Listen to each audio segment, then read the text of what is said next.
In today's video, I am going to teach you how to create an app password and enable two-step verification in Gmail.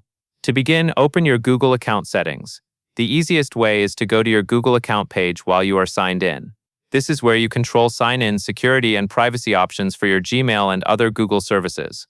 Once you are in your account settings, look to the left-hand menu and select Security.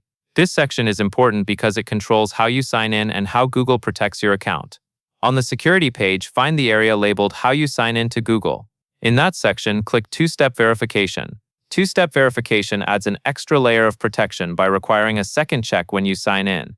So even if someone learns your password, they still cannot access your account easily. Next, click Get Started. Google will guide you through a few prompts to confirm your identity and set up a verification method. Follow the instructions on screen to verify your phone number or choose a backup method offered in the setup. Take your time here and make sure the method you choose is something you will reliably have access to, because you may need it when signing in on new devices. After you finish the setup and two-step verification is enabled, go back to the Security tab again. You are returning here because app passwords only become available after two-step verification is turned on. Now you will look for app passwords. You can use the search bar at the top of the Security page and type app passwords, or you can find it within the two-step verification area if it is listed there.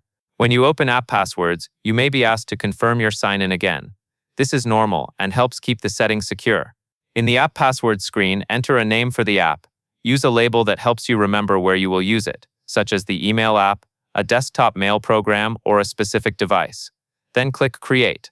Google will generate an app password for you. Use that generated password in the app you are setting up, in place of your normal Gmail password. Keep it private and only use it for the specific app you named. That covers everything you need to know.